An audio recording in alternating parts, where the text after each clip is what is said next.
Now at 6, this is Fox 61, Connecticut's news station. Happening now, graduates at Maloney High School in Meriden are walking across the stage and getting their diploma, but without one of their classmates. Good evening. Thanks for joining us here on the Fox 61 News at 6. I'm Sarah Sanchez. And I'm Brent Harden. One Maloney senior was taken into custody by ICE agents just days before his graduation. Fox 61's Kate Pattyfoot is in Meriden with how students are reacting.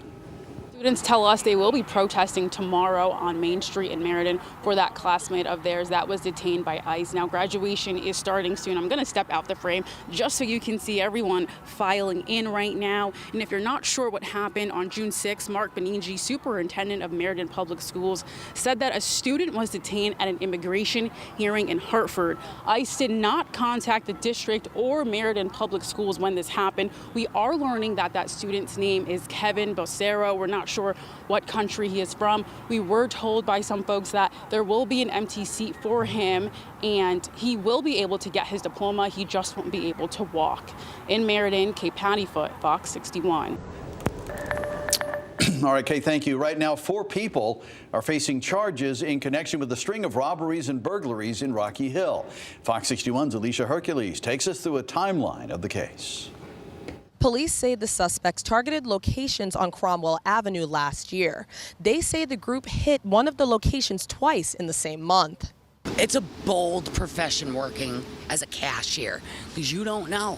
It happens in other towns, and then when they come to a more sleepier town, it kind of rattles your chains. Amy Jones often comes to the Exxon where one of the robberies happened last year. She says it's scary to know that something like that happened here. Police say Kevin Ortiz Rivera, Frankie Almodovar Roman, Nelson Colon Davila, and Rosa Mercedes were involved in the crime spree. First incident happened at the Cumberland Farms on February 3rd.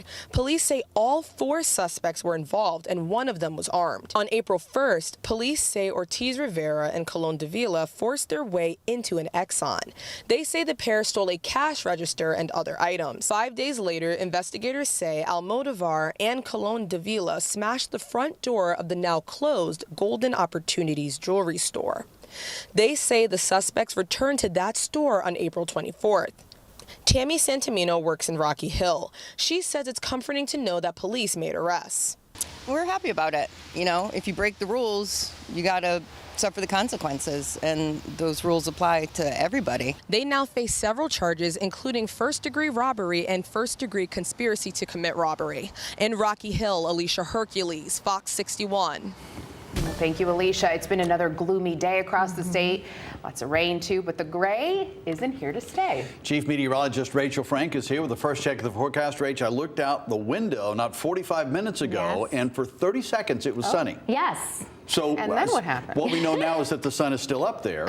Okay, now good. we just need the clouds to part, right? Yeah, and I do think that more areas will see some brightening as we head towards sunset. I'll show you the satellite in a moment, but there is still a chance for a leftover shower or rumble of thunder in parts of the state tonight. It'll be really isolated in nature. The big story really is more of that sun to follow, more than 30 seconds of sun as we head into Wednesday and Thursday. Right now, let's see if we can see any. Maybe like a brighter spot, but no real blue in Hartford. And it's pretty gray here for New Haven. But check this out. This is the satellite showing that clearing line that continues to work its way east. So we should be able to see some more brighter spots in Hartford here shortly. But this is that line I was telling you about where we could see a shower or rumble of thunder. That'll come in after 7 or 8 o'clock tonight. Not every town will see one, but I wanted to give you a heads up so you're not caught off guard. Here's the look at tomorrow, Wednesday. Sunny from start to finish.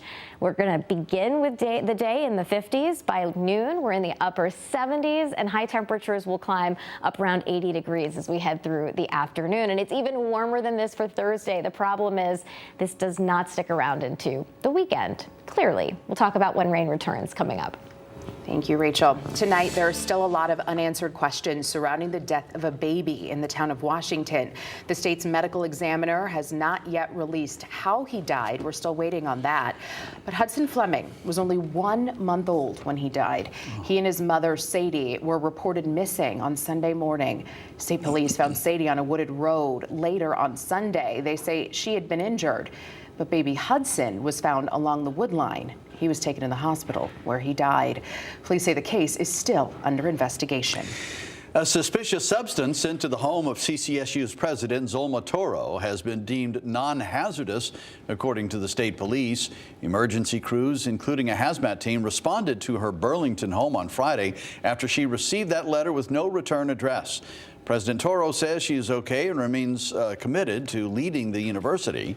The incident still under investigation, and the school is reviewing male safety protocols. New report finds there was no excessive force or criminal wrongdoing by Milford police in the 2024 death of Michael Brown. Brown was detained by a grocery store parking lot last June. He was wanted on multiple warrants and suspected of shoplifting. Body cam video shows Brown claimed he had a broken leg before being taken there into custody. Paramedics treated him at the scene and rushed him to Milford Hospital, where he died. Toxicology revealed fentanyl and oxycodone in his system. The Inspector General says his death was because of a medical condition and not police action. All right, now police in Summers are searching for a man who they say dragged an officer with his car last night. Officers responded to a home on School Street around 8 o'clock for a wellness check, and when they arrived, a man tried to take off. One officer attempted to stop him, and that's when he was dragged by the vehicle, but he was not hurt. Now, police are searching for 36-year-old Joshua Waite. They say he is driving a silver Toyota Corolla with Connecticut registration AW61278. Anyone with any information about what happened here or where he might be is asked to contact Troop C at the number on your screen. East Haven police have arrested Stacy Greer of Hamden in connection to an organized retail theft scheme at the Home Depot on Frontage Road. Greer allegedly received high-value items without full payment, and it cost the store more than $7,000. Surveillance video and transaction records show that he paid cash to an employee involved in the scheme. Greer's been charged with third-degree larceny and conspiracy, and he's due in court June 18th. One person was hospitalized after the car they were driving crashed into a school bus. It happened around 8:30 this morning in the 500 block of Highland Avenue. The school bus was taking students to Rotella Magnet School. No one on the bus was hurt, and the person driving the car had minor injuries. The crash is under investigation now. Well, Los Angeles saw chaos in the streets for a fifth straight night as U.S. Marines prepare to deploy. The use of troops has set off a heated debate right now in California and on Capitol Hill. Connor Hansen has the latest. Thousands took to the streets in Los Angeles after another day of protests against immigration raids. Several were arrested after clashing with police. The Pentagon says it's spending $134 million to deploy thousands of National Guardsmen and 700 U.S. Marines training to operate in a domestic setting. It comes as President Trump visits soldiers at Fort Bragg for the 250th anniversary of the Army. It would have been bad. Last night they had total control. If we didn't have the military in there, the National Guard, and then we also sent in some Marines. We had some bad people. Defense Secretary Pete Hegseth took tough questions on Capitol Hill about the deployment. We stated very publicly that it's 60 days. We're here to maintain the peace on behalf of law enforcement officers in Los Angeles, which Gavin Newsom won't do. Governor Newsom and other California leaders say the troops are not needed and blame the Trump administration for causing the unrest. If we want to look at the cause of what is happening here, I take it back to raids that took place on Friday and the uncertainty and the fear. Protests in other cities like Dallas and New York are forcing other mayors to consider how they would react. If there's ever a need to go beyond the manpower that we have, there's other ways you do it before you have to come with the look of a military operation. President Trump says he has not ruled out using the Insurrection Act, which would allow troops to go beyond just protecting property. In New York, Connor Hansen, Fox 61. Congresswoman Rosa Deluro responded to these recent ICE raids and National Guard deployments in Los Angeles. In a statement to Fox 61, she said, in part, quote, all protests must be peaceful. Violence that harms community members, law enforcement, or property is unacceptable and undermines our ability to keep immigrant communities safe. I believe we must do everything we can to support law enforcement. We must stand with law enforcement to keep our communities safe. Violence only drives us further from that goal. Meanwhile, State House Minority Leader Vincent Candelora said in part, quote, Connecticut Democrats, led by General Tong, spent their time attacking the president for protecting Americans in an out-of-control situation in California, instead of condemning violent assaults on law enforcement or the illegal highway takeovers disrupting everyday life for law-abiding citizens.